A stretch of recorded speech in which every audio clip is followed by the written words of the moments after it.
I have no idea. Yeah, the start of not coming to class, maybe. Who knows? All right.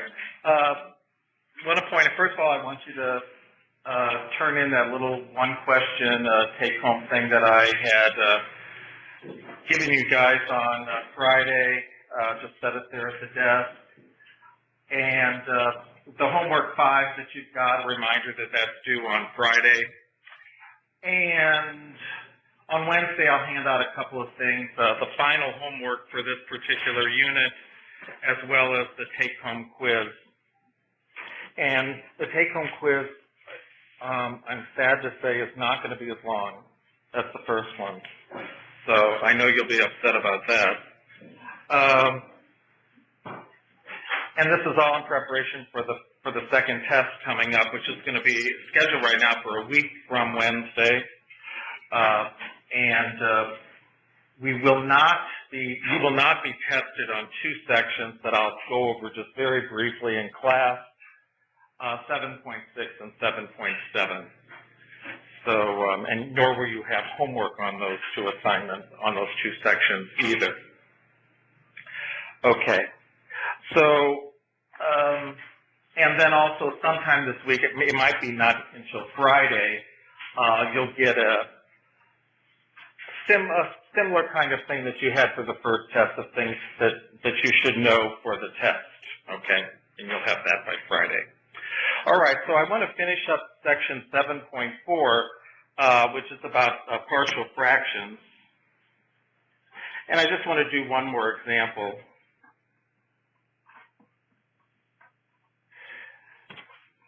Now remember, with partial fractions, that the degree of the top has to be less than the degree of the bottom in order to do the partial fraction. So let's look at this particular example here. X to the third minus 2x squared minus 4 all over x to the third minus 2x squared dx. Okay, so if you look at that, you see that the degree of the top and the degree of the bottom are the same. They're both degree 3. All right, so in order to do partial fractions with this, we need to do a long division in order to get a remainder that has the degree of the top being less than the degree of the bottom. So we have to bite the bullet and do a long division.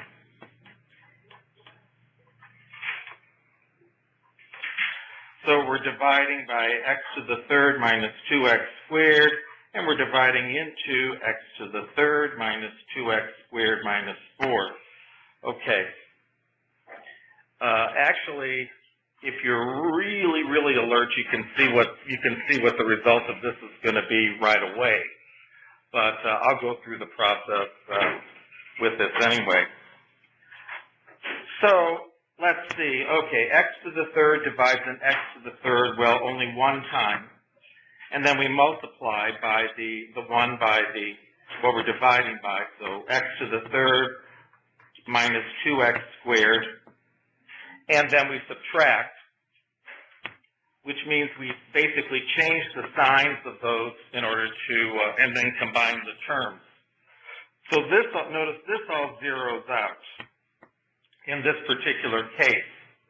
So then we just bring down whatever is left over, in which case it's the minus 4, and that's going to minus 4 over x to the third minus 2x squared is going to be our remainder. All right. So therefore, what this problem turns into is this: finding the antiderivative of our quotient, which is just the number 1, minus 4 over what we're dividing by. And what I want to do right away with this is to factor this thing so that I can do partial fractions. Notice that an x squared divides into both of those terms, so let me move out an x squared. And then what we have left is an x and a minus 2. and that'll be my other factor down below. So this is what we are integrating now. Of course, the first term is easy, so what we need to focus on then is this one right here. So let's just focus on that for right now. 4 over x squared times x minus 2 dx. We want to get that as a series of easy fractions that we can integrate. So notice here we have this occurs twice. This is an x times an x. So therefore I'm going to have one denominator just with the x, and then I have to go all the way up to whatever power I have. So I have a second term with the x squared in the denominator. The numerators are just going to be the letters a and b, and I'm going to solve for those. And then I have a third factor, x minus 2, that I'm going to put, and it only occurs one time, and I'll put that down there with another unknown that I'm going to call c. So when our bottom parts are linear, the top parts are just going to be numbers. But just to remind you, just for an FYI, if the bottom is something like, is a quadratic factor, not a linear one, a quadratic factor, then the top is going to be something like, let's just say, dx plus e. The top will be a linear factor like that, if the bottom is a quadratic. Okay, so what we have to do now is then solve for the a, b, and c. And of course, how we want to approach that is multiply everything on both sides by let me just, actually here, let me get rid of this, let's just figure out what it adds up to rather than put that integral sign right there. Okay, so basically we just multiply both sides by the denominator factoring, multiply both sides by x squared times x minus 2. All right. All right. So let's see, when we do that, we end up on the left side, we just end up with the number 4. And on the right side, let's see, with the a has an x down below, so when I multiply, I'm still going to have an x left, and I'm going to have also the x minus 2. And then for the b, when I multiply by x squared, that's going to all cancel out, but I'm still going to have an x minus 2. And then for the c, I no longer have an x minus 2, but I still have an x squared left over. All right. The easiest way to do this is to first of all pick numbers that zero some of these terms out. So let's pick x equals 0. That'll zero out this term, the first one, and the third one, if I do that. So that gives me 4 on the left side equals, well, this term will become 0. Now, b plus b times 4 minus 2 is 2, and then the third term zeroes out. So therefore, 2b is equal to 4, therefore b is equal to 2. Let's see, wait a minute. What did I do here? Yes, you're right. Thank you. Thank you. See, b is, all right. Oh, yeah, right, negative, yes. Okay. And you know what? No, that's all right. Actually, okay, why don't, you know what? Let's go up here. Why don't I just, for right now, just carry down that minus sign there, if you can bear with me with that. And then let me put a minus sign here. And so therefore, this will be a minus sign there. So I have minus 4 equals b times negative 2. So b will end up equaling 2. But thank you for pointing that out. Okay. And then let's also pick, how about pick x equal to 2? All right. So we're going to have, that'll lead us to -4 on the left side. Now, with picking a 2, this first term will go to 0, and my second term will go to 0. So I have -4 is equal to c times 2 squared, which is 4, and I end up with c equaling -1. All right. Okay. So I've gotten 2 of them. Now let's see, how might we want to get the third one? Because I've gotten B and C. Any recommendation on what I might do to get A?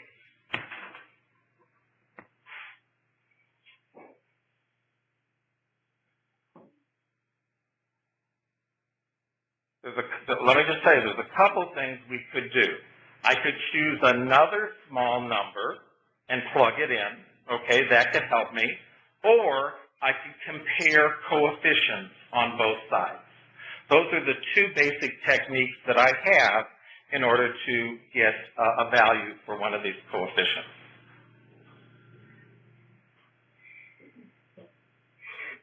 Could we set B and C equal to what they're equal to and then make X 1? And test 1? Okay, let's do that. Let's test X equal 1 and see what happens here. All right, so we have -4 equals, okay, so with this, we're letting X equal 1, so that'll be 1 times what? -1, right? So that'll be -1 times A, or -A. And then we know that B is equal to 2, so let me plug in what B is equal to. And again, 1 minus 2 is going to be, that'll be a -1.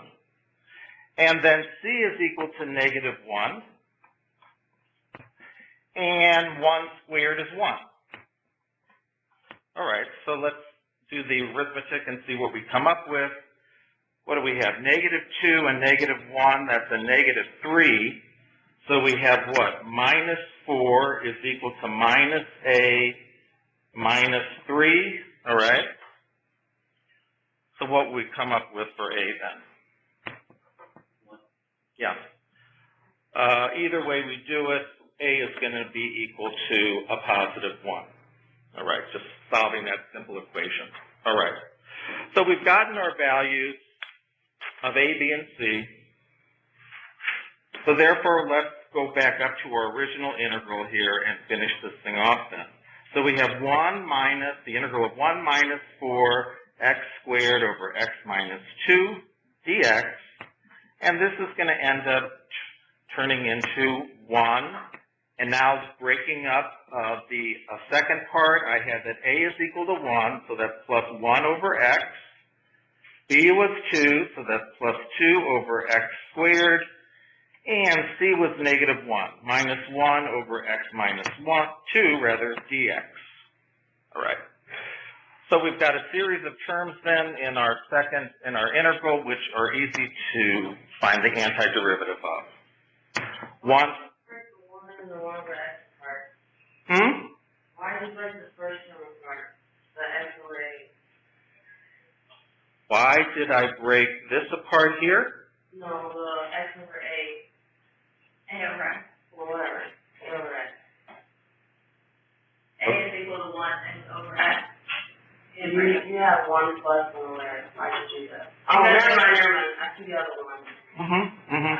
Yeah, that whole second term becomes this whole thing here. Yeah, this whole thing here is what this whole part is right here with the -4. Does that explain the implication? All right. Okay. So now we do each term. 1 becomes an x. 1 over x becomes ln of the absolute value of x. What will 2 over x squared become?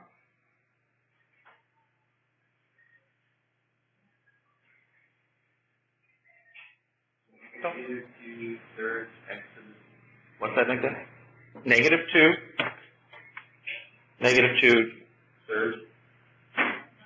-2. Oh, wait, no, you add r. Okay. It's just do it.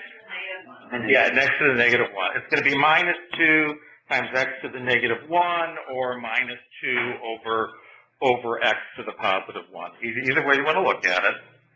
All right? And then this last one, I really don't have to do any u because it's not u substitution, it's not really going to, because I have my x has a 1 in front of it, this is going to be minus the natural log of the absolute value of x minus 2, and a plus c there like that. Of course, we could always, if you want to, we could always combine those two ln terms using the rule of logarithm, and that would combine to ln of the x on top with the x minus 2 in the bottom of absolute value. All right. So again, the whole deal with the partial fractions, you got to fully, if you need to, fully factor the denominator, solve for your coefficients, your letters, and then integrate each individual term. Any question on that particular example? Yeah, Jenna? So is it, at the beginning, is it always going to be the remainder over whatever the binary was? Well, yes, it's right. If you have to do a long division in order to make, because we had to do a long division because the degrees were equal, the remainder that you get is got to be placed over what you're dividing by. Okay, that's just how that's, review college algebra, long division, that's what your remainder is put over.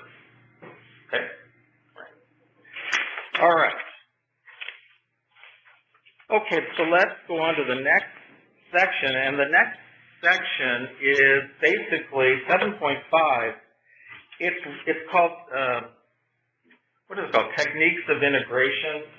It's basically a review of everything that we've had in this about integration so far. And it gives you some tips on how to approach evaluating an integral. All right. So the first thing I want to just point out is everybody got one of these handouts, and this is just taken directly from the book. And these are just basic integration formulas that I expect you to either know or be able to somewhat quickly derive if you don't just have them memorized. So if you look on these are just your basic exponent 1 over x, your power formulas, sine, cosine. Notice over here I did put the integral of the sine of ax is, I just, without doing a u substitution, made it minus 1 over a times the cosine of ax. Then we have the trig integrals here, secant squared, cosecant squared, secant, cosecant, cotangent. I do expect you guys to know that the integral of the secant is the ln of the secant plus the tangent.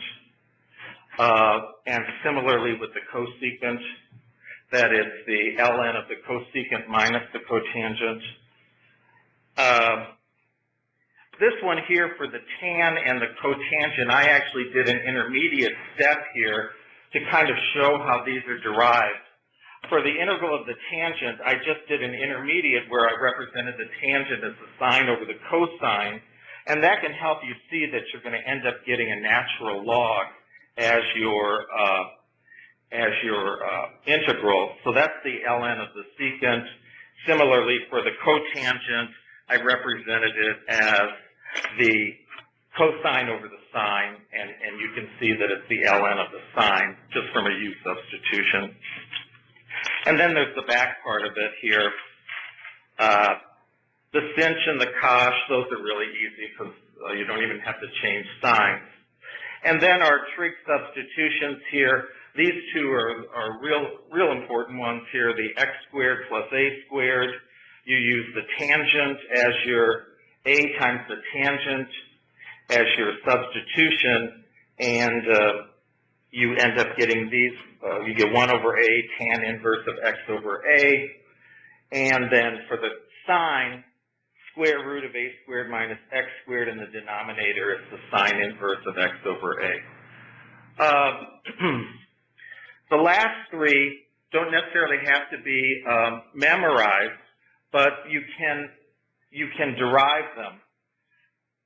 The third to the last one, x squared minus a squared, well, we know that that can be, you can do a partial, that can be factored. It's the difference of two squares, x plus a times x minus a, and then you can do a partial fraction if you need to and figure it out. Okay, so you can figure that one out if you need to by using partial fractions. The one down from it, the square root of x squared plus a squared, this is one that you can get from doing the substitution x equal a tangent of theta. So anytime you've got an x squared plus an a squared, you're going to want to use, in order to figure things out, a tangent of theta as your substitution. This is with a plus here, 8, so that would be your substitution. And then finally, this other one, we have x squared minus a squared. So when you have x squared minus a squared, so the x squared is in front of the minus, in front of a minus, then you're going to use x equal a times the secant of theta as your basic substitution if you don't have things memorized, okay? So a lot of this stuff can be derived if you're aware of what basic trig substitution just to start with, okay? So anyway, I want you to have these. So this is like your first set of tools here, just these basic formulas, okay, in order to get integrals. Then what do you do if it doesn't meet one of those particular templates? Okay. All right, so this section breaks it down into various kinds of cases. And so basically what to do if it's not on that table.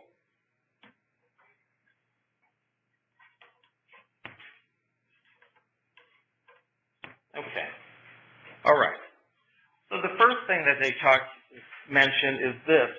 See if you can simplify what's inside the integral.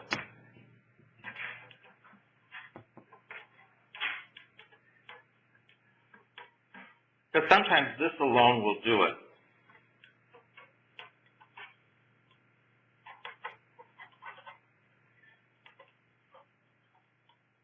See if you can simplify what's inside the integral. So let me just illustrate a couple of examples of what I mean by that. Say we have something like the integral of tangent of x over the secant squared of x dx, all right? Well, what do you think the possibility here, just as an initial tactic to try to get this? Yeah, see if you can just get it in sines and cosines and say a prayer that that's going to help, all right? All right, so we know tangent is sine over cosine, so let me write tangent as sine of x, and I'll put the cosine of x in the denominator, and then secant squared is 1 over the cosine, so I can change secant squared in the denominator to cosine squared in the numerator, all right? And then dx. And then let's see if hopefully there's something that will cancel out, and there's a cosine that'll cancel out. That's good. So what I'm left with is the sine of x times the cosine of x, dx. And that's a really nice one to have, because there's a couple different ways we can do that. What's one way we can do that? Right, do a u substitution. We can, the one that I would do is let u equal the sine of x, and du then would be the cosine of x, right? dx. So that would give you u du So it would be u squared over 2 plus c would be our antiderivative. There's another way we can do it, and I saw this done with one of the problems on the homework that I handed back to you. What's another kind of substitution that we can make for the expression sine of x times the cosine of x? You did it. Another formula for that. Mm-hmm. 1/2 sine 2x. Yeah, 1/2 sine 2x. Sorry, Will, for putting you on the spot there. But yeah. Well, yeah. Actually, let me see. No, wait a minute. Yeah, because it's the sine of 2x is equal to 2 sin cos. There's 2 times the sine times the cosine. So sine times cosine is 1/2 of the sine of 2x. And then we can go from there with that, all right? Of course, we know that the antiderivative of the sine is the negative cosine, right? But then we have a 2 in here, so instead of just doing a whole big other substitution, I'm just going to change that 1/2 to a 1/4, like that. And I would get plus c, and I would get that as my antiderivative. Notice this other one here. Let me just finish this other one. This other one, u squared, u was sine of x, so that would be sine squared of x over 2 plus c. And here's another one that's minus 1/4 times the cosine of 2x plus c. Actually, they're both fine antiderivatives. The only difference between these two is a constant of some kind. So even though they look different, obviously, they're actually both the antiderivative. So that's one way where you just get things in terms of sine and cosine and go from there. Here's just another second example about simplifying. Say if your original integral was square root of x times 1 plus the square root of x dx. Hopefully you would see, hey, wait a minute, if I just distribute this thing, I'm going to have something that's very simple to do. So again, we can just simplify this into square root of x plus the square root of x times the square root of x is just x, and go from there. All right, and we can, I'm not going to finish that one. That's an integral that everyone should be able to do in this class. Okay, so to see if you can simplify. Okay, so what if that doesn't quite work out? Well, the next thing is just do what appears to be a more or less obvious u substitution. So number 2 is look for a u substitution.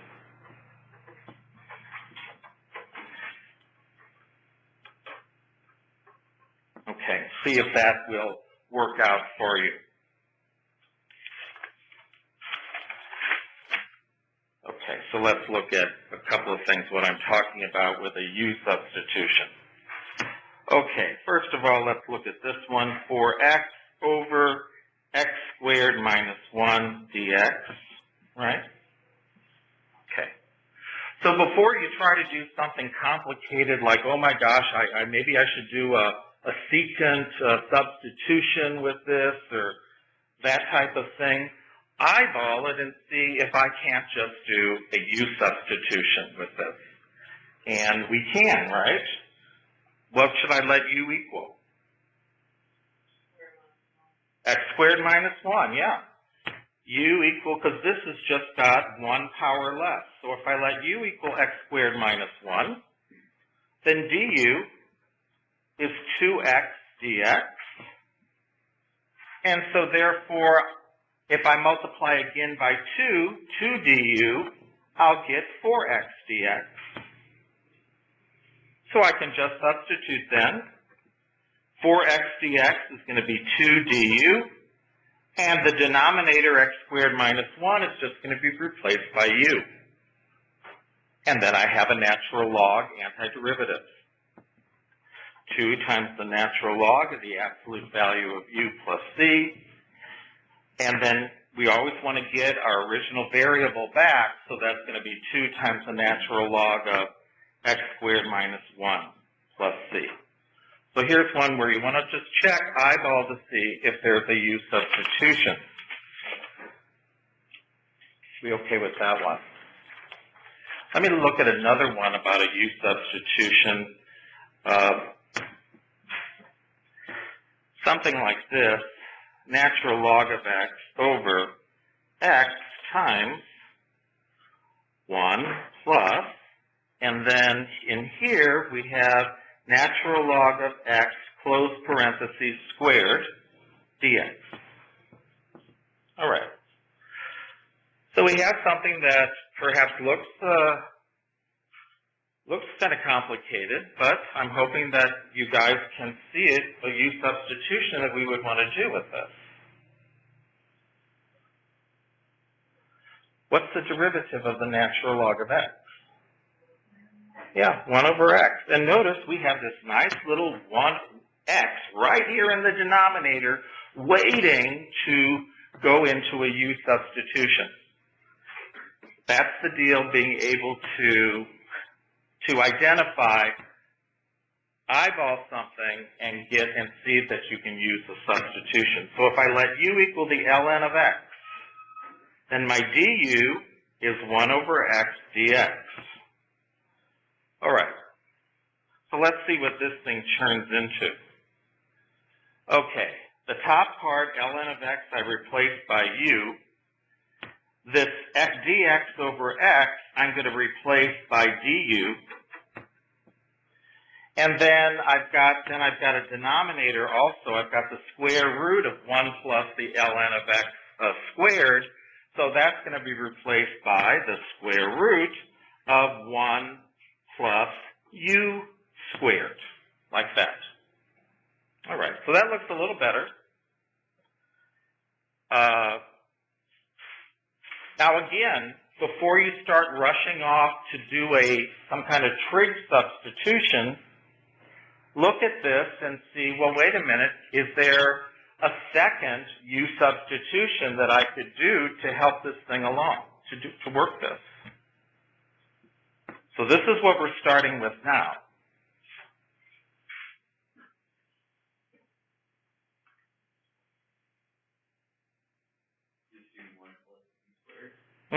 Yeah.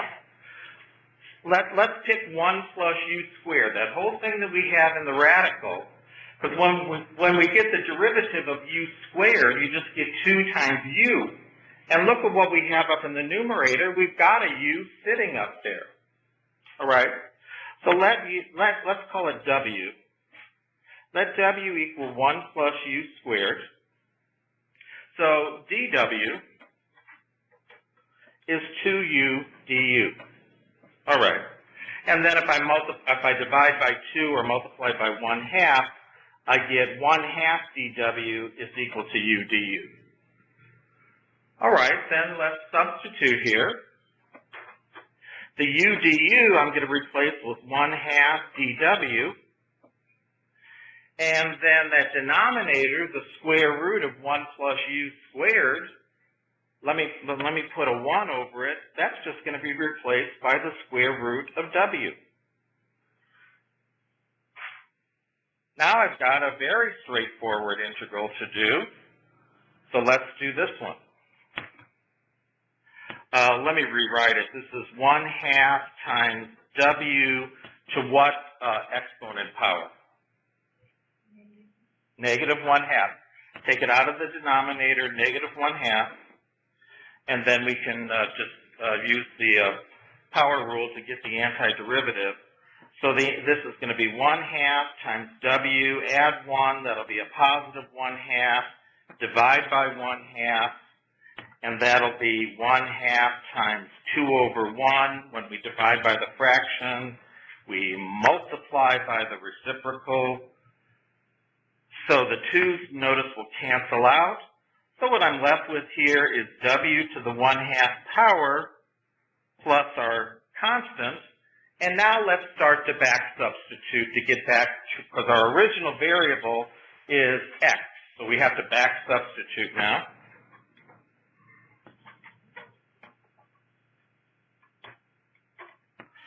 So let's see, W, what was W? W is 1 plus U squared. Let me write it with the radical. So that's the square root of 1 plus U squared plus capital C. But let's go back another step further. What's the U? Going back up here, U was the ln of x. So one more substitution, so we have the square root of 1 plus ln of x in parentheses squared plus our c. And we have it then. That's our answer. A couple of U substitutions, and we've got it. I can only kind of point out obvious U substitutions. Basically the only way to really get it is to do problems.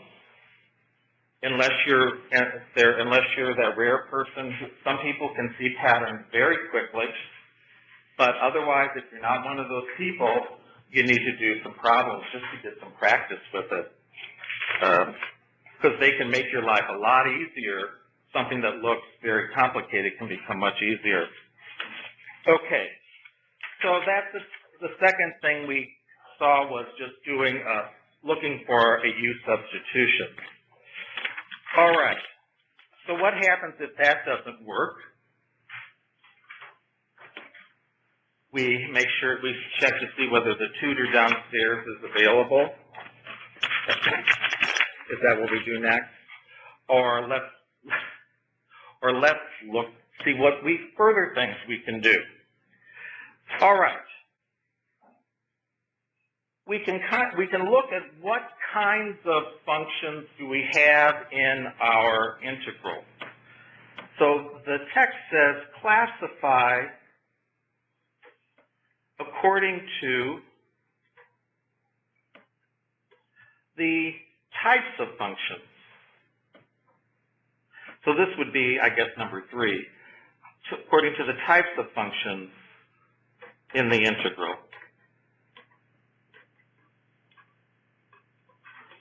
All right. So the first thing we're going to go over, which is from the 7.2, the second section, where we all just had trig functions, like sine and cosine, tangent and secant. All right. So that'll be the first one here we'll do. They're all trig functions. And we'll use, hopefully, what we found out in section 7.2 in order to do that. Okay. All right, let me start a new page here for this next one. All right, say we have something like this. The integral of the secant to the 4th power of x times the tangent to the 3rd power of x dx. Okay, let's see. Now, let's see, the derivative of the tangent is the secant squared. So remember, the derivative of the tangent is the secant squared. So what about, so let me put this down here. This is the kind of thing that maybe can be going on in your head when you're thinking about this, because sometimes it's really hard just to memorize the rules as they give them in the book. All right, so if we have a bunch of tangents, and then we have a little secant squared all by itself, we can do a U substitution, where the U's are the tangents, and then the du will be that secant squared that's sitting out to the left, or to the right, rather. So let's see if we can, shall we say, separate out a secant squared of x, and then get everything else in terms of tangent. And get everything else in terms of tangent.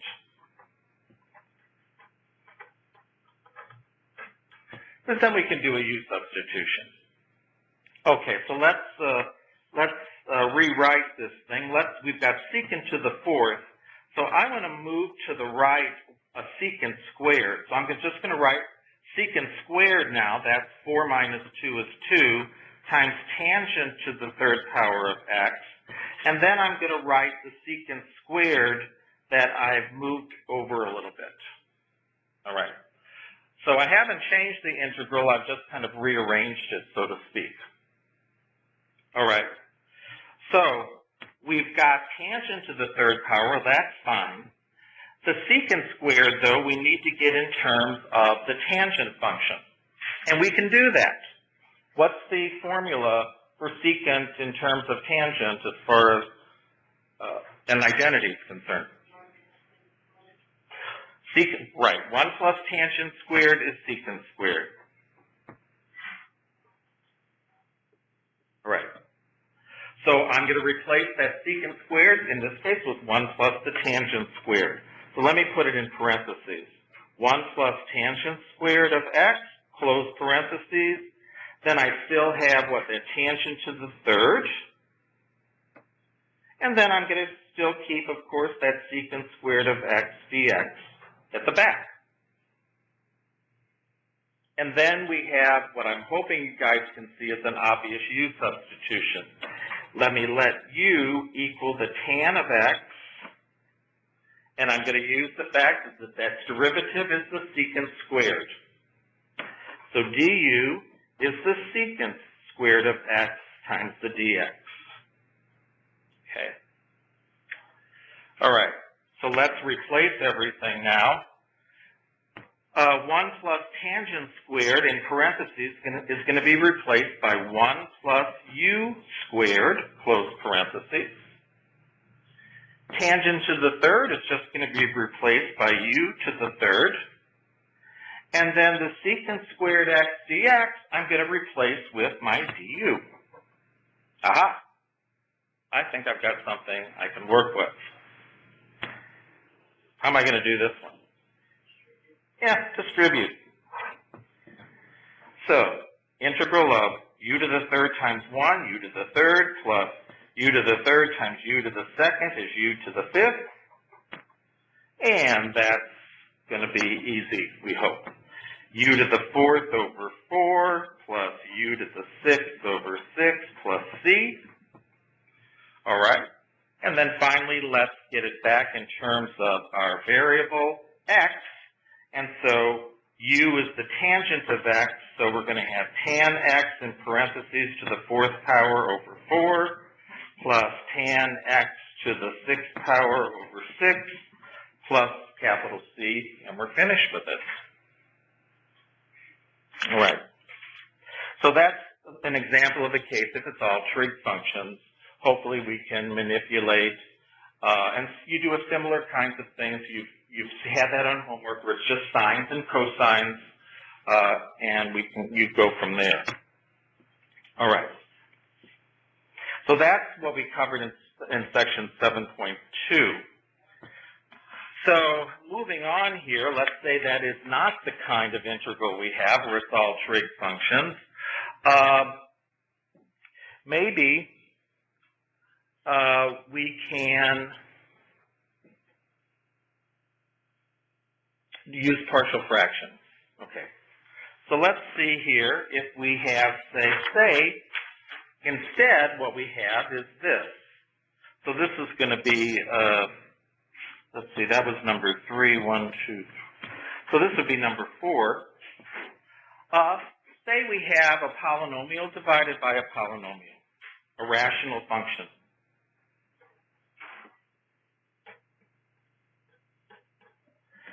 A poly over a poly, all right? We can use, hopefully, we can try to use the partial fractions.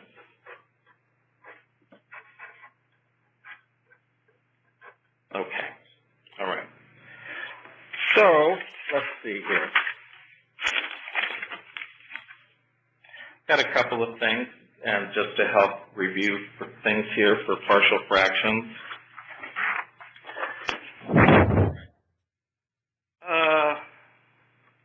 say we have here x minus 4 all over x times x squared plus 2 dx.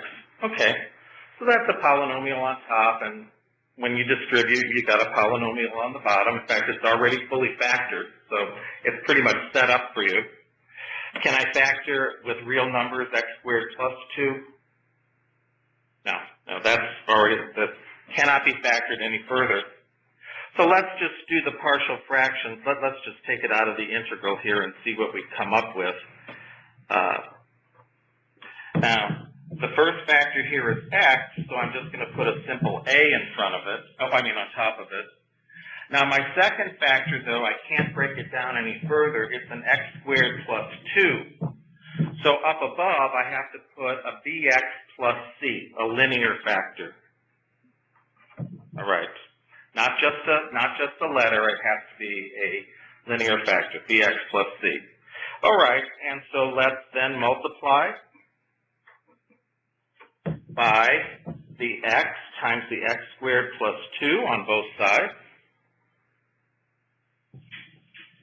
So we get, what, just x minus 4 on the left side? And then on the right side, the x is going to cancel out, but I have to then have the a be multiplied by x squared plus 2. And then for the second one, I'm going to put bx plus c in parentheses. The x squared plus 2 is going to cancel out, but I'm going to be left with an x. So we have this, and let's see if we can solve for a and b.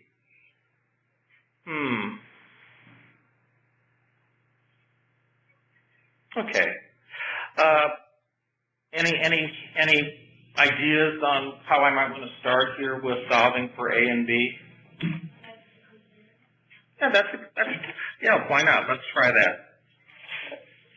And you probably picked that because 0 is going to make that second term go to 0 because we're multiplying by x, so multiply by 0, that'll be 0.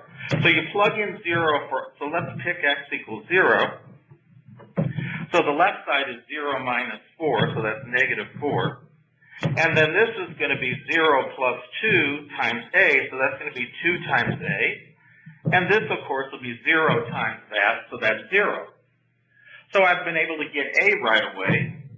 Minus 4 equals 2a, so what is it? A is equal to negative 2. Yeah, okay. So we've got a.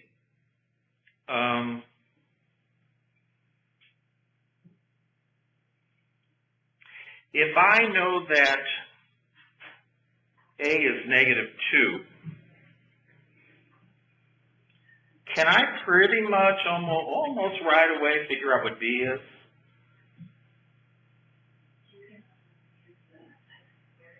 Yeah, let's look at the coefficients here. Okay, let's rewrite x minus 4 equals, let's do a little distributing, etc. here on this and rewrite it. So here we have a times x squared plus 2 times a for the first part. And then let's distribute here, and we have b times x squared plus c times x. And then notice we have a 0x squared on the left-hand side. There's no x squared. So we can equate the x squared coefficients, and we get 0 on the left is equal to a plus b.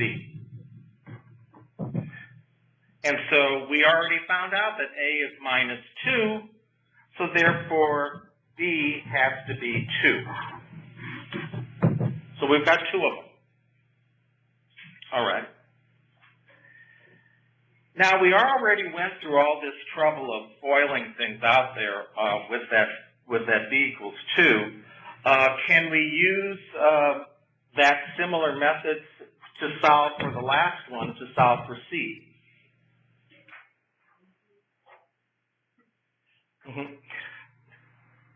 Okay, so what would I get then from that on each side? 1 equals c, right. So this time, we're equating the plane X coefficient. We do have a 1 times X on the left side, so that's where the 1 comes from. And on the right side, the only place we have X is with the CX. So C has to equal 1. So we've got all three of them. So a lot of times it's not a lot of tortuous algebra that you have to do in order to get these, all right? So let's go back here. Now that we've got this, let's go back to our original integral here, all right? So it was x minus 4 over x times x squared. Oh, my gosh. I'm just looking at the time. And I'm just moving right along here, and our 50 minutes is up. So we will, this 50 minutes just blows me away. We'll continue this on Wednesday.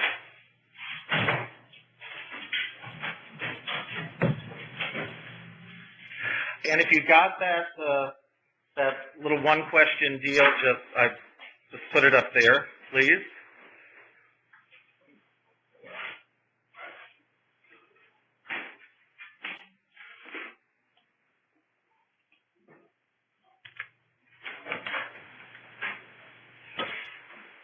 Oh, okay.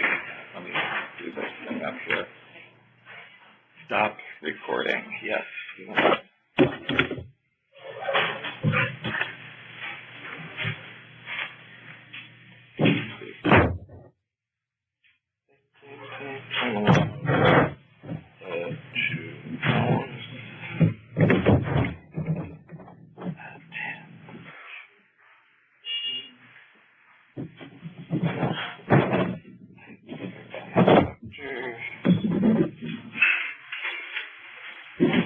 I like this. Huh?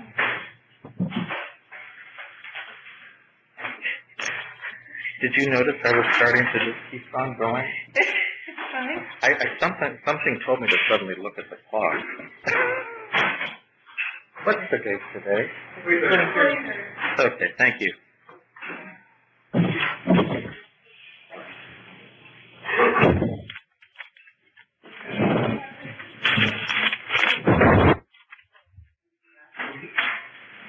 Here they come.